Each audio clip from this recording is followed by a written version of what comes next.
So welcome everybody to One Congress. This is our brand new building. I'm really thrilled to be hosting you all tonight, and I hope you all saw the fearless girl who's standing in front of our new branding on the side of the food by the drinks. So feel free to snap away, take pictures, selfies, post them.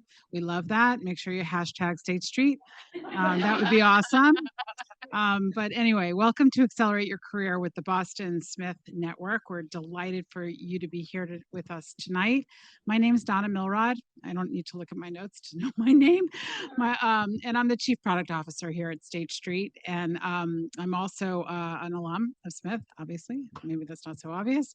Class of 1989, and a member of our Smith Business Network board. And I'm excited to be here with my fellow board members, Agnes in the front, Agnes Bundy-Scanlon, and of course, Tracy Keogh, who's going to be our featured speaker this evening. As well as we have some lovely ladies from Smith as well. And maybe you can, Denise, just raise your hand. Hello. Everybody, I think, knows Denise, but Denise Materi is also here with us, and she's the Vice President of Alumni Relations, and Lori, all of you guys. Okay. Lady in yellow.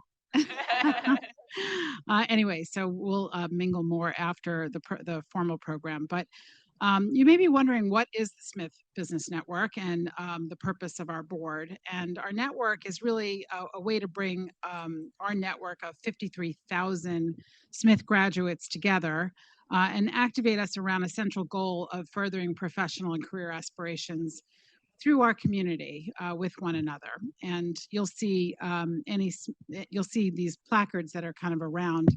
I'm pimping out all the stuff that we've got going out here, but I'd encourage you to take a look and look at the QR code, download the app. But anyone who's really interested in engaging around professional and career related content is encouraged to participate in the network, and you can access at least the old directory in a much more integrated way through the app. So our network includes leaders across industries in every stage of their career, and all of us who are active on the network really want to be helpful to alums. So I'd encourage you to, once again, try to download the app before you leave.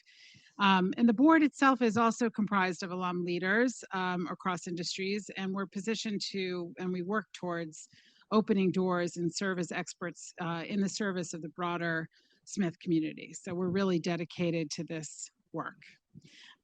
So why are we hosting this event this evening? And maybe to share a bit more about what we hope you gain from the event. I'd say it's our inaugural event, and we're really excited. I actually live in New York, and I'm part of the Smith Business Network in New York. We've been at it for a couple of years now. It's really quite successful. And again, we see women coming through at every stage of their career, and we hopefully give content and programming that actually is really meaningful to the network. So we want you to leave this event feeling empowered to advocate for your professional success and growth in your career. And I think we're going to hear a lot about that from Tracy. We'll share tips and tricks, and we'll have time for questions from you all, and hopefully a group discussion as well to dig into this topic. We want to make sure you understand how to reach other Smithies that you may be searching for by using the network. I've already kind of pimped out the QR code, so I'll stop doing that now, but it is a platform that the college has launched to connect with Smithies all over the world on the go. You'll see some signage around the room, which I already talked about, so I won't do that again. And we want you to connect with your Boston Smith Network, which is a powerful source of knowledge, information, and support. So look around the room to each other, and hopefully more people will join us. This is your local Smith Network here in the city at work for you. So let me move on to what everybody wants to hear from, not from me, but from Tracy. So I have the pleasure of introducing Tracy Keogh, class of 1983. She's the Chief People Officer and Growth Partner for Great Hill Partners. That's a Boston-based private equity firm that invests in high-growth companies across the software, digital commerce, financial technology, healthcare, and digital infrastructure sectors. Prior to joining Great Hill in 2021, Tracy was the Chief Human Resources Officer at HP for 10 years. She had worldwide responsibility for HP's strategic human resources function and employee communications. She led all aspects of HR, including culture and engagement, people operations, organizational effectiveness, total rewards, talent acquisition and development, and global inclusion, equity, and diversity. Tracy holds a master's degree in business administration from the Harvard Business School and a bachelor's degree in psychology from Smith College. So with that, exactly, I'm going to get out of the way. You have your mic on, and I will leave you to it. I want to say thank you to Donna first. Yeah, thank you. There we go. Anyway, it's great to be here. I know, isn't it shocking when she said 83? That's 40 years. I went back. First of all, someone was calling me to ask for money, and he said, "Are you coming back for your 40th reunion?" I got so mad when he said 40th. I was like, no. And so I was like, I don't know why, but that made me feel really old when he said 40. So, but now I can say we have an old girls network. That's what that network is. So I always wanted that when I was at Smith, when I was coming up, but it's amazing how quickly 40 years goes. Anyway, tonight I want to talk about a couple of things.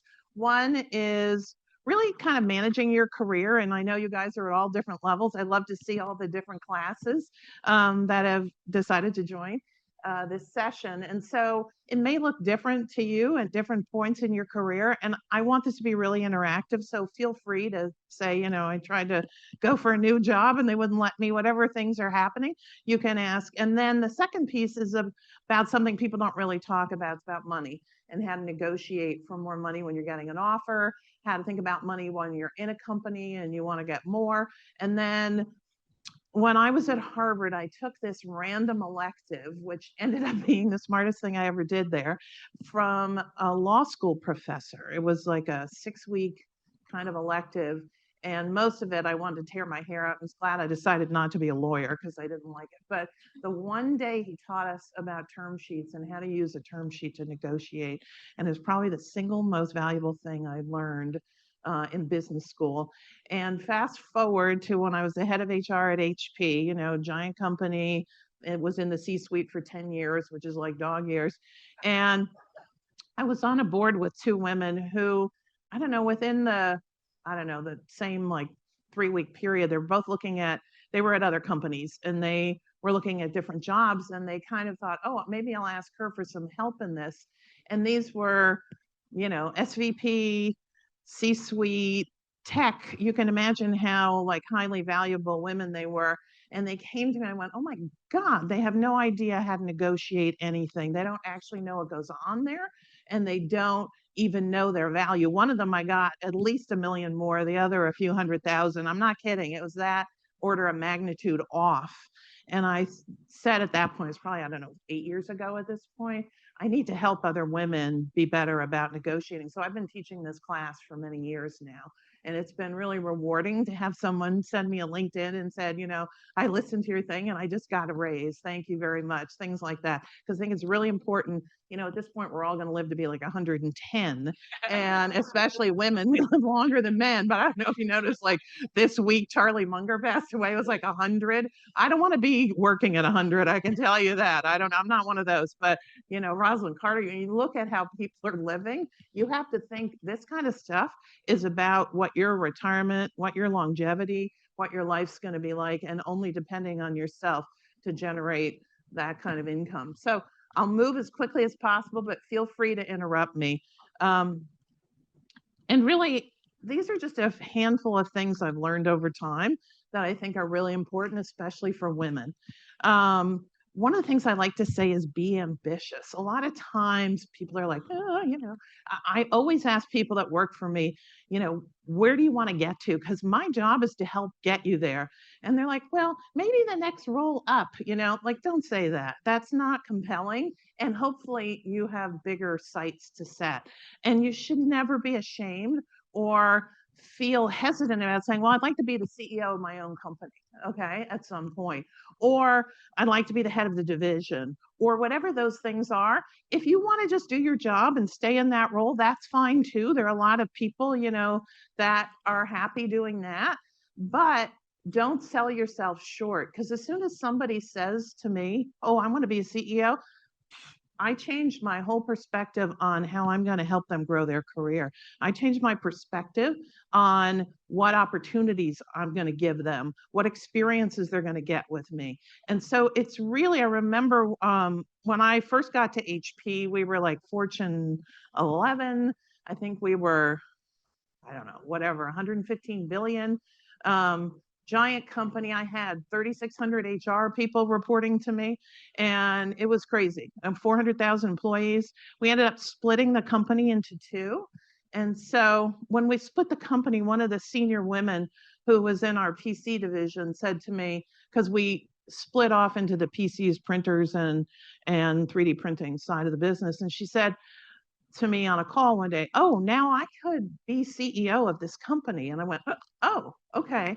Well, she wants to be CEO. That's a whole nother kettle of fish." So I literally sat down and made a development plan so she could get there from here. But if she had not said that to me, I wouldn't have necessarily looked to her in that way.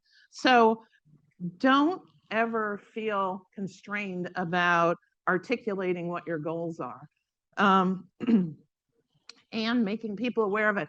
The other thing is, okay, HR kind of stinks in most companies. I know that, but there's some value to it. I would say go to HR. You can get stuff out of it. Find the one smart person in there who can help you.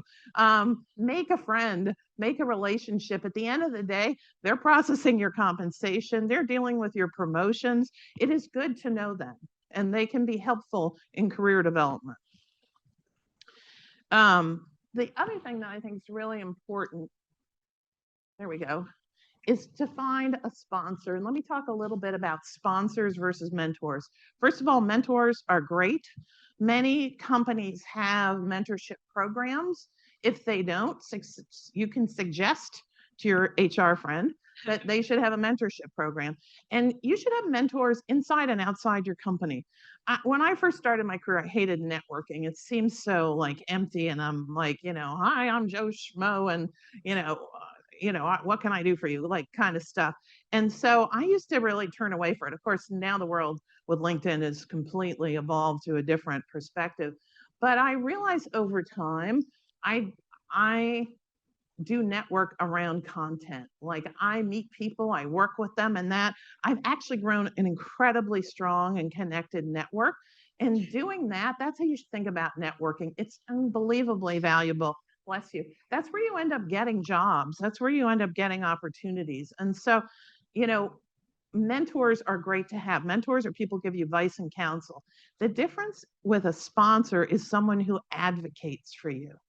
And that's a little bit like they're in the room when it happens. Like, I'll tell you what happens when senior leaders are deciding who gets a role. They sit in a room and they're like, what about this person? What about Sally Jones? What about this?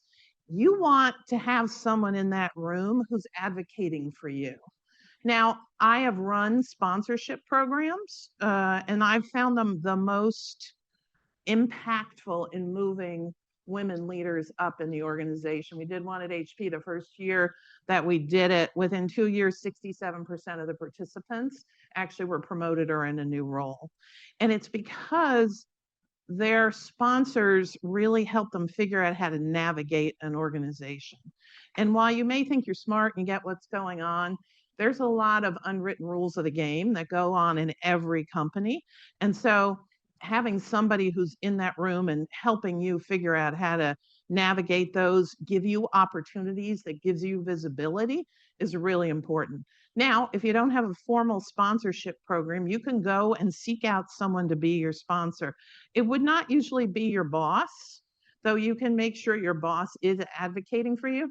Here's the problem with bosses. They don't want to lose you a lot of the time, right?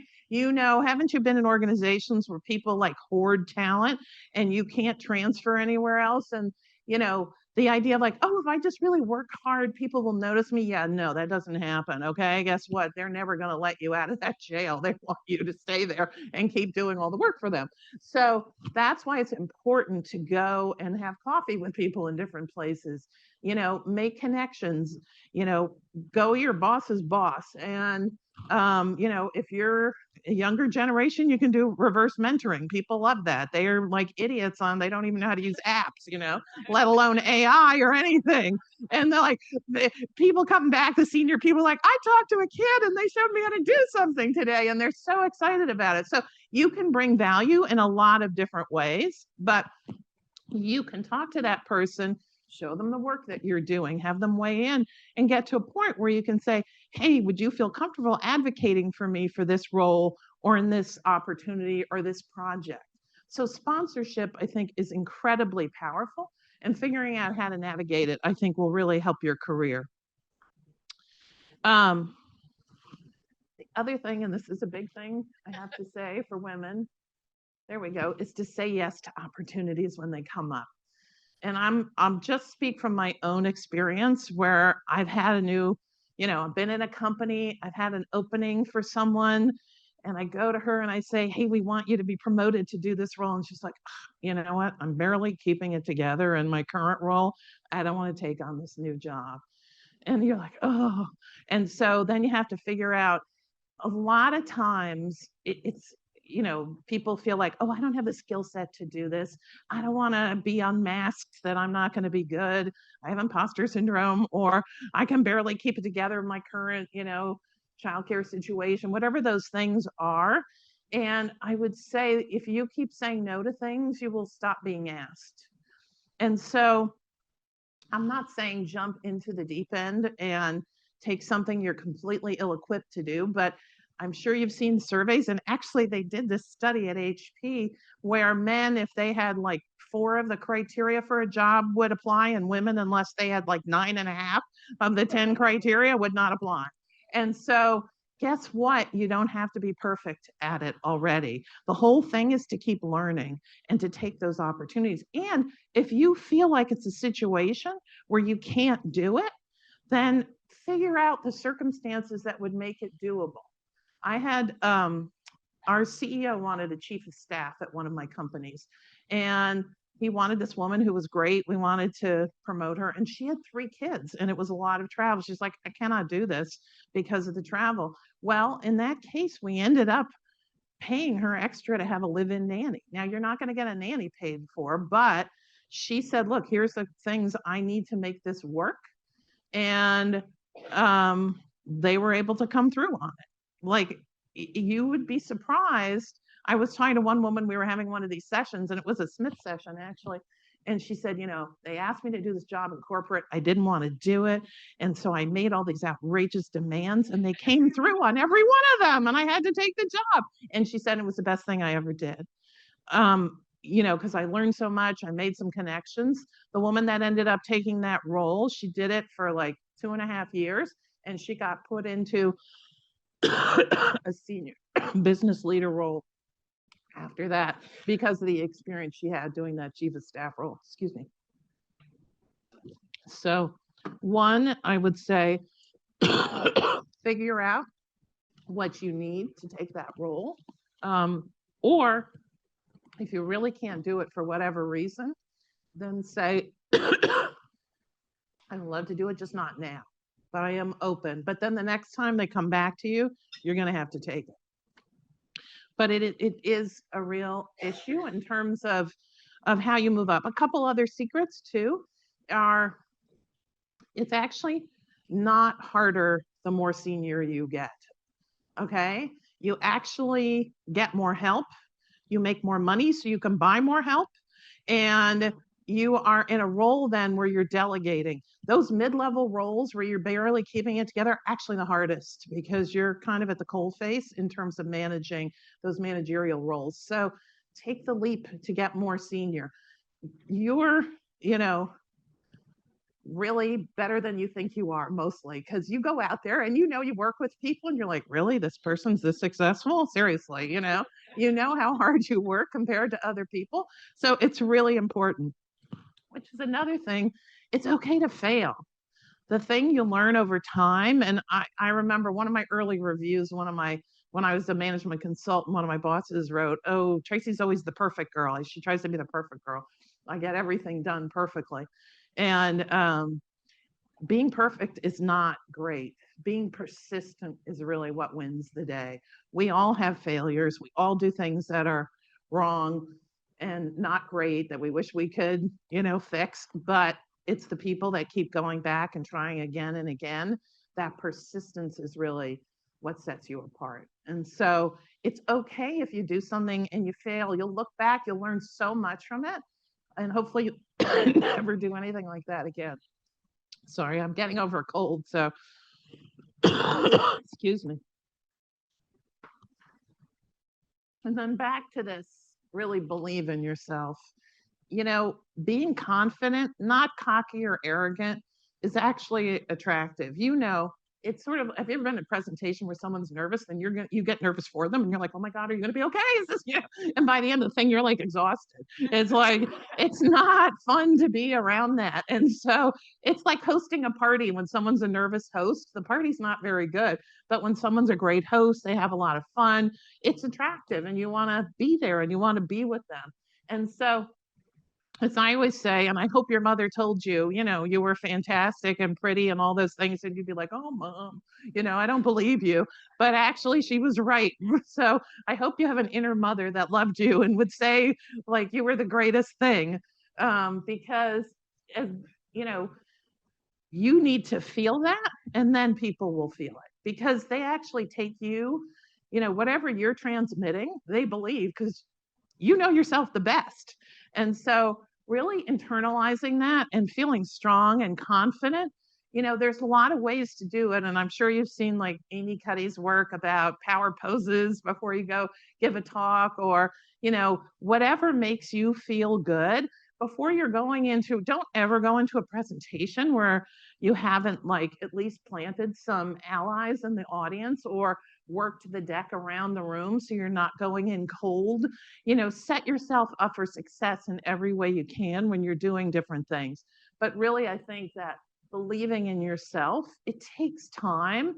That's the one thing I could tell my younger self is stop wasting time on feeling insecure and not confident, because it's really boring and it is just a waste of time. You can't wait till you're 50 to finally realize I'm great, And so the nice thing is I think that there's a lot more support for younger people now as they're going up through their career. But I really would take this to heart and think about what it means in your daily life and what you're doing, because you waste too much time worrying about what people are thinking than just doing the work and really delivering all those great things Smith taught you to do. And then all of us know this, keep learning. I mean, boy, I used to say the business cycle, like when I started, it was like, I don't know, 7 to 10 years, and was sort of, then it got to be like 5 years and then 3 years. And now it's like, I don't know, every couple of years, things are changing so quickly. I'm, hold on for whatever AI is going to change, how quickly that's going to happen. So the best thing you can do to set yourself up for your career is just stay curious. And, this is the 0.00 top 1% of super smart, curious people, but learning about different things. I remember one of our senior women in finance got really interested in machine learning early on, and she just, on her own time and energy and dime, this was, I don't know, 5 years ago, started learning about it and ended up redesigning the entire finance function underneath her using all these different things. The outside company she worked with ended up hiring her. She wanted to be CFO. And interestingly, our CFO was like, no, you have to do this job for this many years and this job, and you're too old. You don't have time to cycle through all these jobs before you get to be me. A woman CFO said this. So it was a woman to another woman. And she was like, yeah, whatever. I'm like, and I stayed in touch with her because she was super smart and talented. And after she had redesigned everything so well, she ended up getting hired as the CFO of the AI company that she had been partnering with to do it. They ended up going public. She made like a huge amount of money. And then she kind of got bored of it. And I had stayed in touch with her, and she came back as CFO of our company. So all those firmly held beliefs, like the world's gotten super flat, one of the things that AI does is bring all the experience I spent, 30 plus years. You can do that in 3 seconds in Chat GPT. Okay. It writes a job description like this. It, does everything you need. So that's why I love the opportunities that are out there for people now. So, but it's going to be something new. If it's not AI, you guys are going to experience unprecedented change in the workplace. And the more you can just set yourself up as somebody who's aware of what's going on, as an expert, the better it is. So that would be my advice, to make yourself indispensable wherever you are, is that keep learning. All right. So I'm going to, any questions before I move on, talk about money? No? Okay. So what's really great now is with pay transparency is that you can know how much you should make. If you haven't taken the time, Indeed has 4 million jobs in your area. You can look up what the ranges are. How many of you have gone to levels.fyi? Have you ever seen that? Are you aware of it? If you're in tech, you know it. So it's an amazing site. I just go there because I actually ended up contacting the guys who started it because I love it so much, because it's a brilliant concept.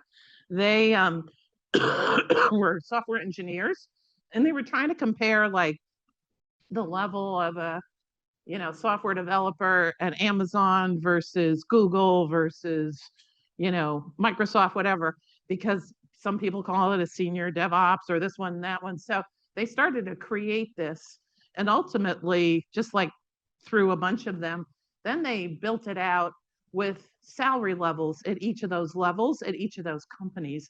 They ultimately then made it a website where they, have literally real-time data of what people make at Google, Amazon. You go out and play across it, any tech jobs, and they continue to add other jobs on there. And people, what they do is they give them their offer letters because they help them negotiate. You can hire someone to help you negotiate your offer. So it is literally real-time data. They compare benefits across all these different companies. You can do comparisons, called levels.fyi. Brilliant. And it's levels, Levels, just levels.fyi. So, but that's very tech-based. And, high salaries in some of those crazy companies, but they have other companies on there too. But there's just a lot of information out there. So if you're thinking, am I making enough? You should be able to determine if you are, based on all the information that's out there. Now, you can even go into your HR organization, they really hate this, and say, what's the range for my job, all that kind of stuff. If you're in a company and you're trying to figure out what you should be making. Here's the thing about how companies work. If you're in a company, every manager is given a pot of money, and if you're a manager, you know this very well, 3%, 4%, whatever it happens to be, that the market and what the market dictates, and the affordability within your company. And so when you go through your annual cycle, that manager only has X amount of money to be able to give you, and they have to meet their budget. So if you're getting, if you have a budget of 3% and they want to give you 4, somebody has to get 2, right? They have to kind of even it out at the end of the day. So there are not that many degrees of freedom. And so going in and saying, I want a 20% raise time is not super effective from a money perspective. So the thing I would say to do is, off cycle is a very good thing, to go to your manager and say, I'm really interested in making more money. How can I go about doing that? Looking at other vehicles like equity or sign-on bonuses or spot bonuses. If you really feel like you're underpaid, going out into the market and, finding another role. Some companies aren't going to be able to afford to pay you. And you got to look at the whole package. And maybe you're perfectly happy with that because you love the culture and your friends are there and you want to accumulate time at that company. So there's lots of different elements to weigh over time. But one of the things I always say is you can help your manager think through this as a business problem. how are we going to get me more money? Okay. And you can give them these suggestions like, do you have ability to give a spot bonus? Do you have, like you need to understand what their process is and what their levers are that they can use, because they're going to have to turn around and go ask somebody else. And if you get to the point where you feel like this is just not worth it, and you do the I have another offer kind of a thing, be prepared to leave if that's the case. Sometimes he'll save you and it's fine. And sometimes he'll leave if you do that to take more money. But really understanding your worth and what people are paying is really important. The other thing I hate to see is when you get promoted. That's another time to get more money and more degrees of freedom. The old baloney of saying, oh, we're going to put you in the job, see how you do, and then we'll give you the raise. Yeah, no, don't do that. Look, they better pay you for what you're doing. If you get promoted, you should be paid at that rate. Just reject that out of hand. That's a really crappy way to operate as a company. If you are negotiating, we'll talk about for a new offer. One of the things I always say to people is hire a lawyer. If you're like, even I would say director/VP and above, you should be having somebody look over an offer letter. You should not be just signing things. Now,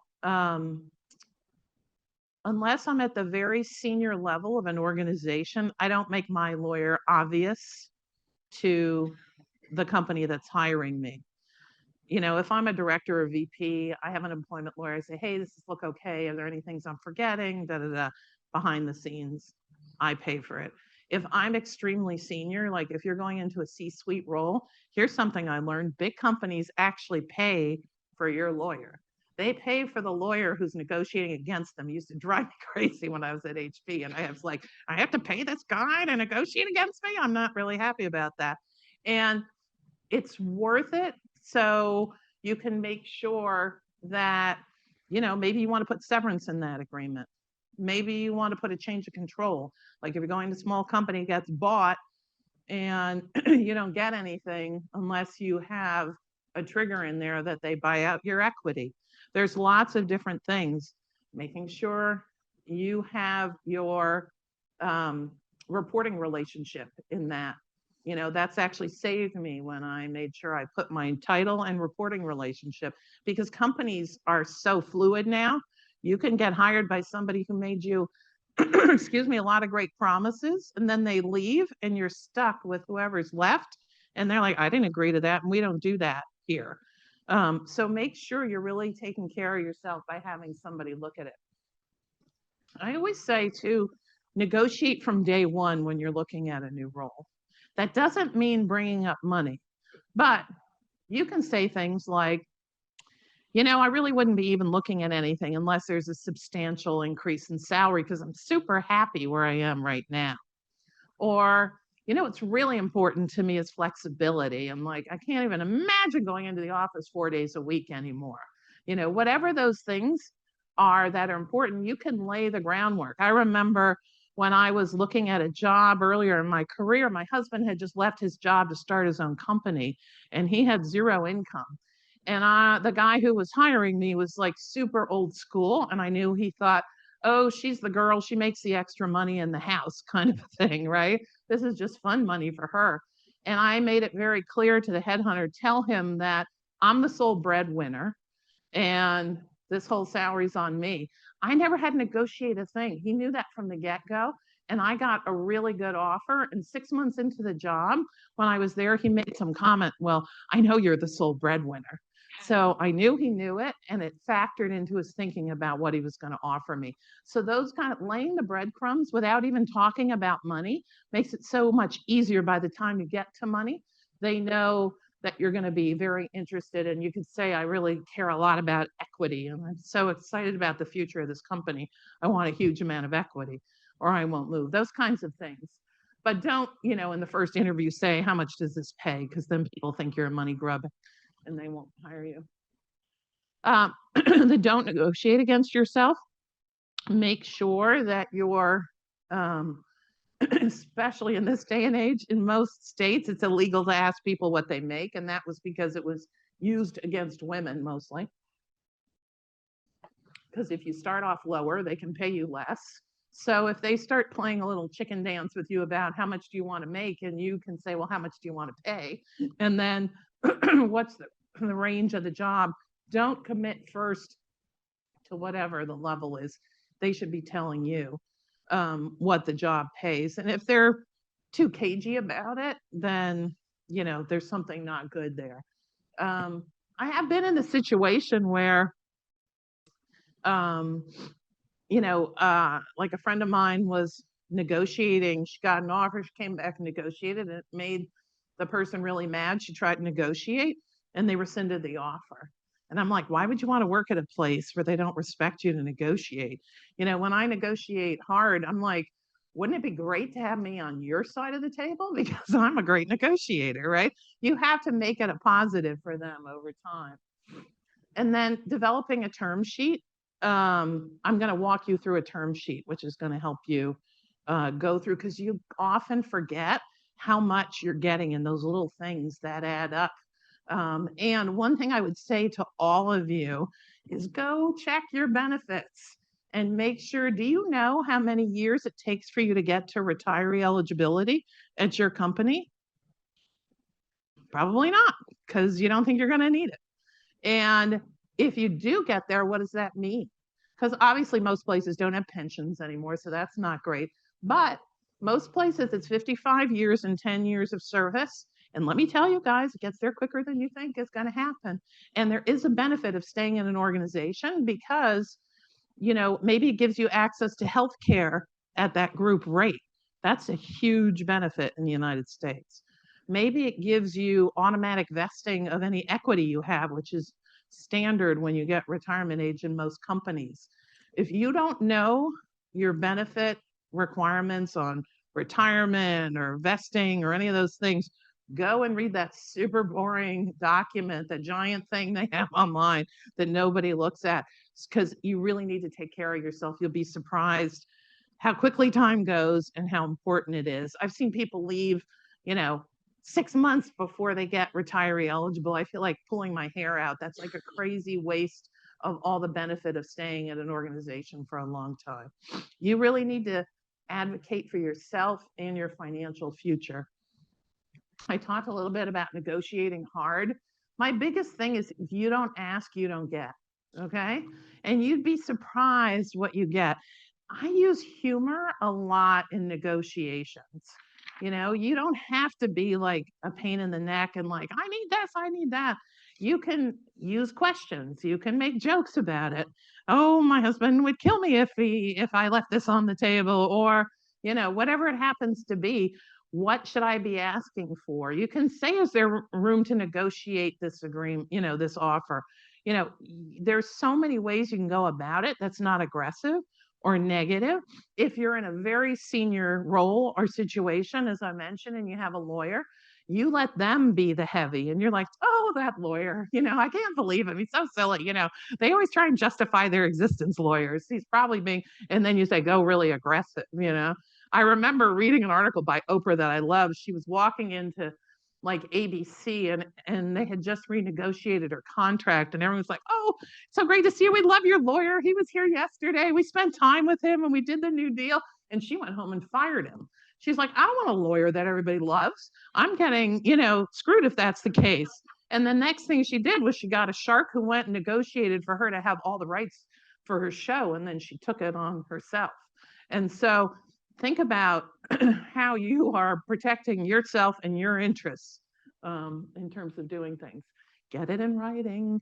I don't care what anybody says to you. As I said, you know, my husband took a job and he got there and they sold the company the next day. And they couldn't, of course, tell him. We moved from California to Massachusetts and he thought he was going to make a lot of money because it was a startup. Guess what? He missed the window. And so get it in writing. That's all I have to say. Get your title, get the pay, get severance, get anything you care about in writing. Extra vacation. You know, sometimes when you're senior, you accumulated 4 weeks or something and you go somewhere and they stupidly start you at 2 weeks again. Forget it. Just say, I need 4 weeks, put in my offer letter. all those kinds of things. If this new job, even if you're in an organization, if this new job you want to put me in doesn't work out, I want 6 months severance and healthcare. Like give yourself safety nets. It makes a huge difference. Okay, those are just there's the term sheet. So, excuse me. This is literally the term sheet that I was taught back in the day. And you'll get a copy of this. You'll get a copy of all these slides. I know I love you guys taking pictures. Thank you. But because you should keep this. And it's funny, I just did this with a friend of mine who's a CFO of a super large company. And we went through and used this term sheet. And she was like, this is a great term sheet. What it makes you do is go through and think about where you are currently, and then what are your expectations in a new role, okay? And remind you of different things. Like, say your base salary is X, you're not going to move for more than Y, right? It's going to be a big move. And then don't forget, you're going to get a raise in December probably, and this is September and you're having this conversation. So make sure you factor that into the negotiation. Say, my salary's 100 now, but I know it's going to be, 110 by December. So we should use that as a starting point for what I'm interested in. And then your bonus, look at, what is it as a percentage of the base? What is the upside? Do you sometimes make more than 1x? Some bonus plans are 2 or 3x. What if the new company only has a 1x bonus plan? You're leaving something on the table. You need to have a conversation about that. When you move, let's say it's in the middle of the year and you're losing your bonus payment, they need to give you a sign-on to buy out your bonus payment for that year. See what I'm saying? How the things add up. If you don't think about it, you get an offer. I'm like, oh, this looks really good. And then you're like, oh, wait a minute. Maybe it's not as good as I think it is. So here, and when you then go back to negotiate and you have rationale, it doesn't sound like you're being greedy. It sounds like you're being incredibly thoughtful and rigorous about how you think about compensation. You look at sign-ons can be used for a lot of different things, buying out of bonuses, maybe relocation if you have to move, different buyouts you might leave, like say you're only partially vested in your 401k and you're leaving some piece of money on the table for that, or profit sharing or whatever it is. That's a great place to throw it in there because people are happier to do a one-time payment because it doesn't get baked into their budget. And so that's why it's one of the most flexible areas. If you have equity, so here's a thing about equity. Even if you have equity that's underwater, it has a value. It's called the Black-Scholes value. And it's actually an equation that you can make. So if I was at one company and another was trying to hire me away, and I had all this equity underwater. And so I did a Black-Scholes calculation and said it was worth, obviously if it's underwater, it's worth like 0, right? And I'm like, it's worth this amount. And they did a cash buyout over 3 years of it. And I was like, this is the greatest thing ever, If they had pushed me, they didn't know what a Black-Scholes was. So I was like in the driver's seat on that. But you can get outside help to be able to help you negotiate it. If you happen to be in a place where still gets a pension, that's like unbelievable and has an amazing value. Some places have ESOPs or ESPPs that get a discount. Don't forget to add that into the equation. Yeah. What does ESOP stand for? Yeah, sorry. They're employees like stock programs. And so you can buy stock directly from the company. Great question.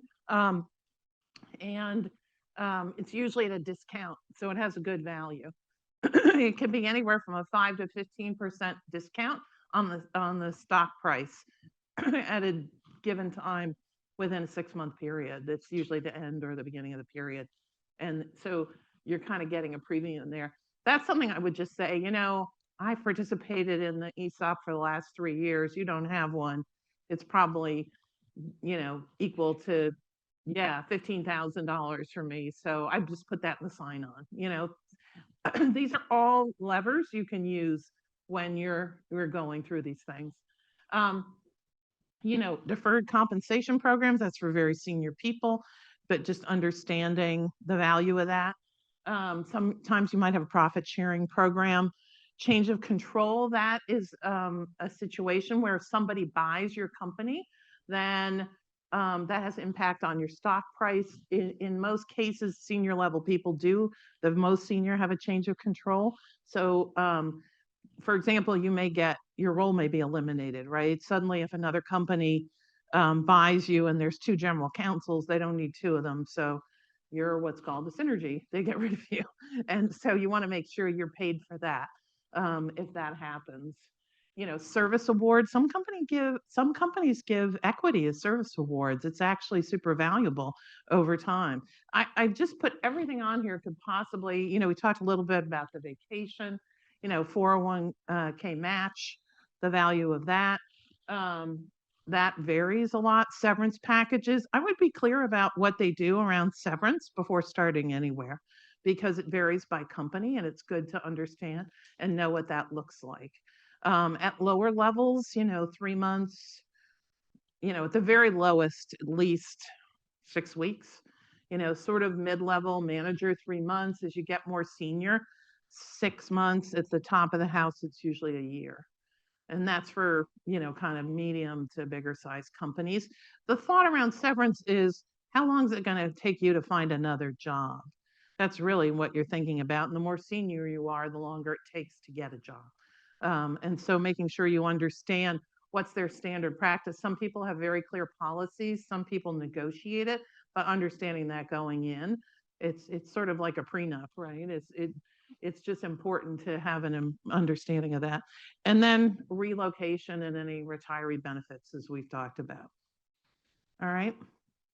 So how are we doing on time? Pretty good. Ooh, just on like 1 minute left. So questions. Was this helpful? Have you thought about it? Like, yes, okay. All the nodding heads, I love to see that, because people don't talk about money. So feel free to ask me any questions about it. This is like a safe money space if you want to talk about it. And it just makes you smarter and better at it. And I am like just a huge advocate for women getting as much money as they can. I remember I was teaching a Smith education class, and one of the women's like, this isn't very nice, like it doesn't seem fair if we're asking for things for ourselves. And I was like, okay.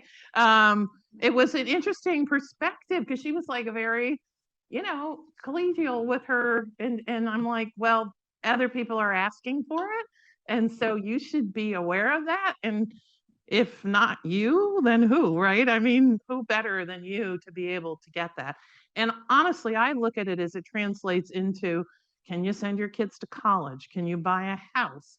Can you have a good retirement? It literally becomes those kind of levers. So it's really important to advocate for yourself. I think it makes a huge difference. It's one thing, and I'm sure some of the other ones who graduated in classes around my time frame, the one thing you learn over time is no matter what it is, you have to advocate for yourself. There's nobody you can hire, no expert who's going to do a better job. It's very disappointing, I'm sorry to say, life lesson that you see. You can hire, a doctor, a lawyer, mechanic, anybody, and you still have to be involved in it to make sure that you get the outcome you want, because you need to look out for your best interests and understand as much as you can and advocate in that way. Questions? Yeah. My question's about like when you're We negotiating. can't hear you, Elaine. Yeah, she's getting a microphone. Hi, Hi. I'm Elena. I'm the class of 2010, Yay. and I was in Chase House. What else? Yeah. Okay, good.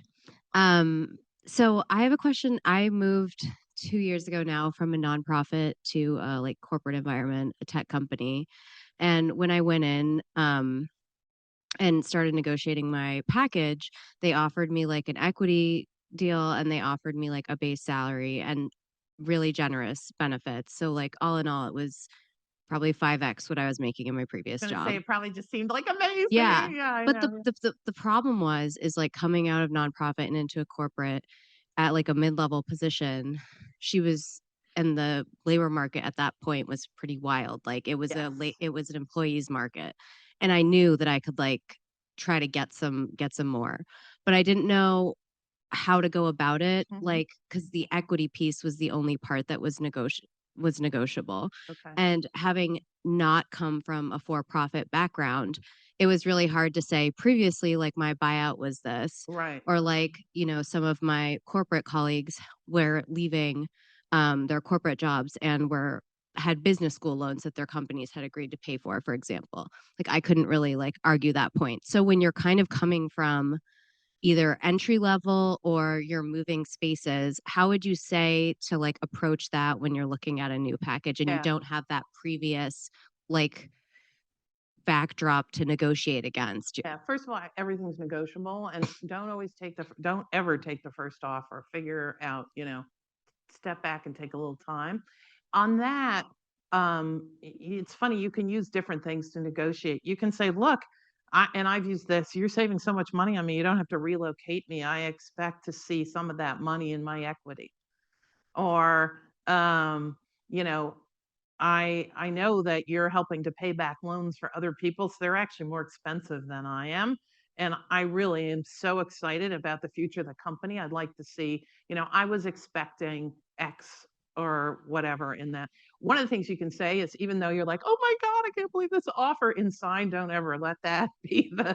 your face. You can say, oh, you know what? I so appreciate this offer, but I am a little disappointed in the equity. I was expecting this much. This is what I've heard from other people. One time I went in, one of the first jobs I had, I literally went in with my term sheet written up. And the guy who was negotiating with me was sitting across the desk and he's like, what's that? It's like freaked him out. I said, oh, that's my term sheet for negotiating. And he was like, okay, what do you want? I mean, he was really like, taken aback. And I said, look, first of all, I said, I'm coming from Harvard Business School and I expect that I'm going to get one of the strongest offers. And I'll find out what other people get. And he started laughing. I did say that.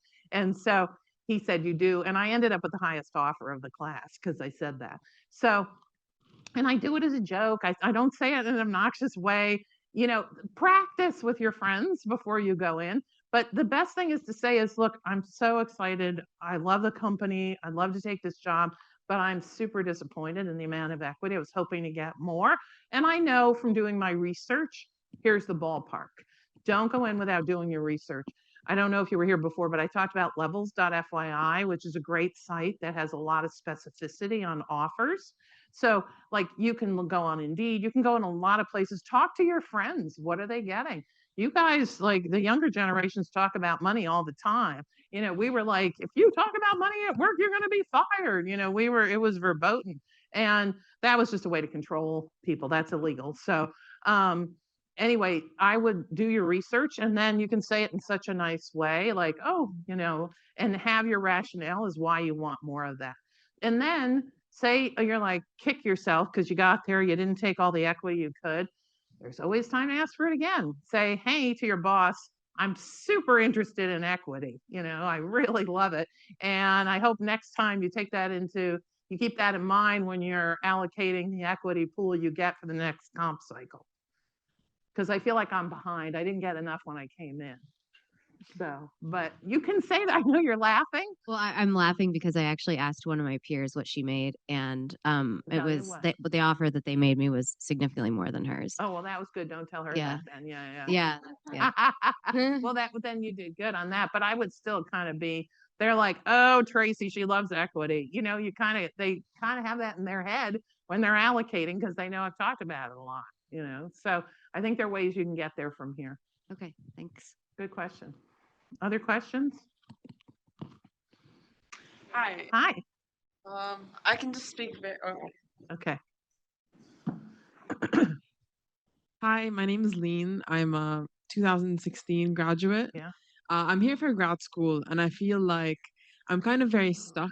So I was working before, I'm back in grad school, I'm graduating next semester. I feel like the market is not at a great place It's for not me great to right now. re-enter. You are right. So Yeah. I'm very stressed about like having been employed and maybe opting out of that at a very bad time. Well, And then also I feel like my experience was mostly international and now I'm relocated to the US. So I feel like I'm going back to square one, even though I had a lot of experience outside the US. So I just feel like I'm going for my entry-level job, even though I Yeah, do don't do have. that. Get that out of your head. Okay, first Okay. of all, international experience is super valuable if you go to the right company and they really love it. And if you're going to like local companies, they're not going to love it. Go to an international company. What are you in grad school doing? I'm doing climate finance. Oh, okay. Well, that's kind of pretty hot, isn't it? That seems really interesting. I would be networking like heck right now. I would go talk to her about what State Street's doing on that. I mean, I would literally and use that app and find all the people who are in finance, like Smithies that are senior in finance, and find out how they think about climate finance and what that means. And, I would be reaching out to people. That's going to help you feel excited about what you're doing. Here's the thing, even though the market isn't good right now, it's always good for talented people who have the right skill sets. That, everyone's always looking for top talent.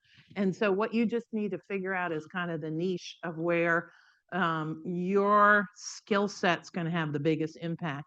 I can only imagine, climate finance with international experience is like a super great combo. It sounds exciting to me. I don't know, could be great with ESG stuff. Everybody's trying to deal with that, right? Like there's so many ways, but I would just go talk to people, understand what jobs are out there, and that's going to end up generating roles for you, I think. And don't feel like you're starting over again because you have all that good experience, have that confidence, and be ambitious in terms of what you're doing because people also want to hire women in finance. So like there you've got like a lot of good things. Here are the like 10 good affirmations every morning I'm going to say about myself before I go look for a job. It makes a difference. It does. It makes you feel stronger and better. If you get in that head, you're transmitting that. So they're like, oh, I can just take this little job and do this thing. You're like a badass on the climate finance thing. That's like incredibly interesting, great experience. Thank you so much. All right. Other questions, thoughts? He's got one. Okay.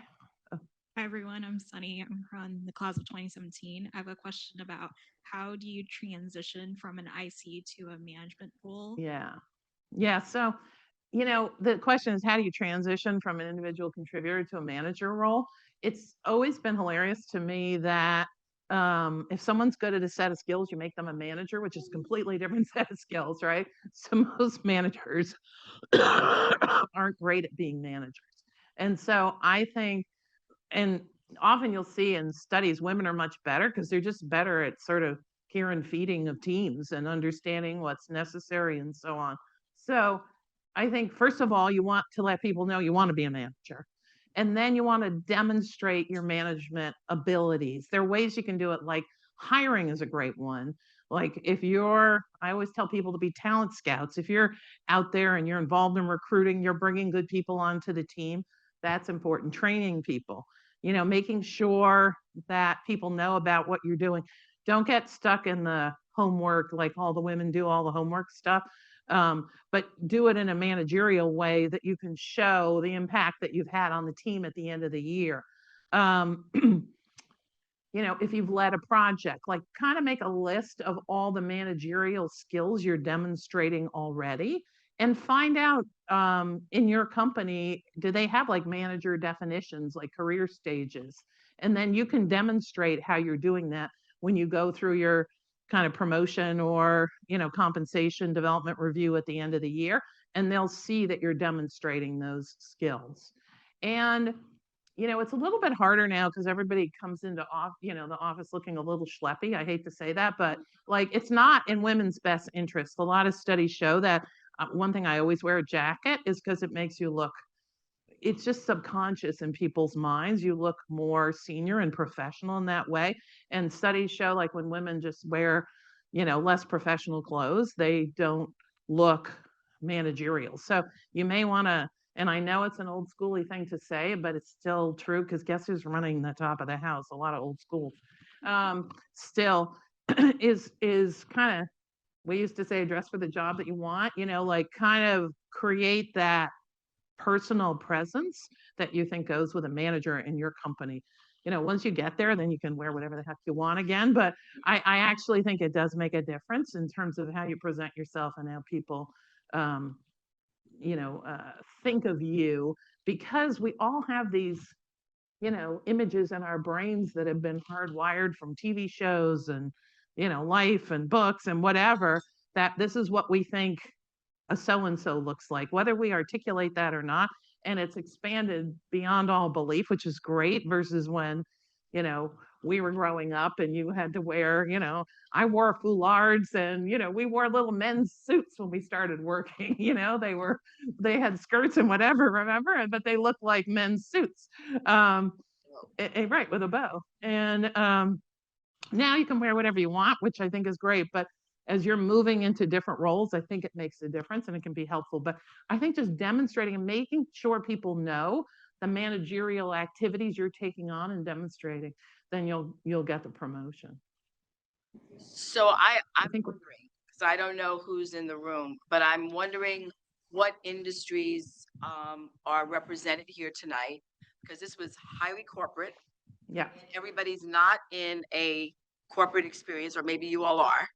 But I just want to be sure that if you are in different industries, like those of us who are in higher ed, I came out of corporate, I was in private consulting, and then I've gone into higher ed. Higher ed looks really different than this does. I don't think I need it, but thank you. So higher ed's compensation looks really, really different. We don't have all those lines. Yeah. So I just want to say that to my team who's here. Oh yeah, because guess what? They're all going to come back and negotiate with you. Okay. I just want to be real clear, but there are some fundamental takeaways Right. that we all need to get. I don't want one person to leave here feeling less than because you can't fill out a sheet like this. I want us to be able to, first of all, you're the Energizer Bunny, and anybody who's going to have to negotiate a salary calls you to get the pep talk before we go in there. But I want you to help us either with your individual questions or Tracy, as you move to close, help us to take away what are the key elements, regardless of the industry you're in, that helps each of us get the best of whatever there is to take away from our situation, because they aren't going to all look like that. And most don't have this. I put every possible thing on here. Most people don't have it, but it's just so you think about. And there are things that I think are really important. Higher ed, it could be experiences you want to have. It could be flexibility you want to have. There's so many different elements to work that makes you happy. But I don't think people are happy if they don't feel at least adequately compensated based on the industry that they're in. So, excuse me, I think obviously your base is the most important thing in terms of making sure that it feels reasonable. I think the vacation, flexibility, work-life balance, all those elements, however, whatever they translate for you are things that you should be putting on your term sheet that makes a difference to your life and how you're living it. Could be, I didn't put maternity leave timeframes. Like there's so many different things, childcare, there's so many different elements, looking at the benefits. There are a lot of better benefits.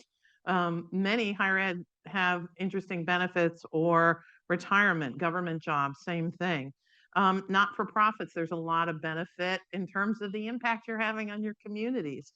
But over time, I know it gets grinding if you're not making enough money to live effectively. So I would say just thinking about that mix of the key compensation elements you do have and your, what I would call life elements, and how those mix together and make you feel like you're happy, you're learning. I always think people stay at organizations because they feel like they're learning more there and having more of an impact, and they're relevant with what they're doing. And that's why they don't go elsewhere. And so think about what that means for you. And if you feel like you're getting those things, and having job satisfaction is a huge part of life happiness. And it doesn't always have to do with money. Mike. So since everyone's in here, I just wanted to, there's no gentleman in here. And let's just say you're talking to your peer who's a male. You share salaries. You find out he's making a lot more than you do. You're doing the same exact thing. Yeah. Right? I've been there. You go to your manager. Your manager tells you, well, his wife works at home. Yeah. And he's the sole breadwinner.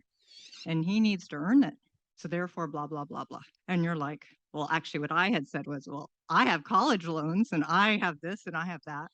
And it completely fell on deaf ears. So how would you approach that? I'd call the EEOC at that point. I mean, seriously, because that's just ridiculous. And did you end up staying there? I did, and I Okay. wound up getting another manager, and I Okay. actually did get bumped. Okay. I did get some bumps, and I mean, it was hard because the culture is not so much. yeah. And the company is a completely different place. I mean, they've gone through lots of transformation. Yeah, but that at used that to time, be it our was very lives, though. male-centric. I mean, that used to be our lives. And that's why I made the comment I did, because I knew, like, that's what used to happen to us. I know you guys probably think that seems insane, but To me too. yeah, That's why I wanted to call it out because yeah, I it's a probably real some of thing, the younger and it people really haven't had that. happens. Yeah. It's a different mindset, but those of us But any place you're at, you should ask for pay transparency. Because pay equity, most companies and many nonprofits, everybody, they now have to do analysis to show pay equity, and that is continuing. That means they have to analyze how much the women make versus the men, and go to your HR department and say, I want to see your pay equity analysis. And if they're not doing it, then you should demand them to do it. And because it is a problem, and I'm not kidding, if it's like a persistent problem and you hear about it, I would go to the EEOC and let somebody else investigate it. If you're not getting, if you raise it to your manager, your manager's manager, you can also even make an anonymous complaint to the board of directors. Everybody has hotlines, there's whistleblowing things. Don't put up with stuff like that, because it's just ridiculous. And it still happens even in this day and age with as many safeguards that we have in place. But there are avenues that you can pursue to make sure it doesn't. Okay, thank you.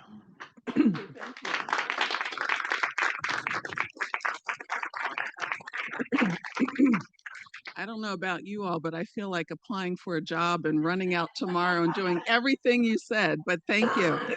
This is the formal end of the program this evening. We are going to have more time for networking, but first I want to thank you, Tracy, for this insightful presentation on career acceleration and salary negotiation. Again, I just feel like running out tomorrow and doing something. I also want to thank Donna for having us here and hosting us. This is fantastic. We really like that.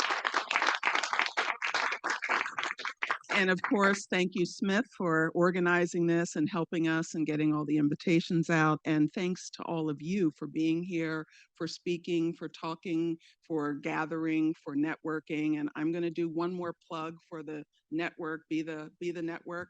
I actually came in and did it myself again tonight. I forgot my password, so I had to redo it, but I've done it, so hopefully everyone else will do it. And remember that this is your time, this is your area, this is your space to network, to be with each other, to talk with each other. We're going to continue and have things open up for another 30 minutes or so, but please feel free to talk with any of us, move around, and we appreciate you coming out tonight. Thank you very much. Thank you.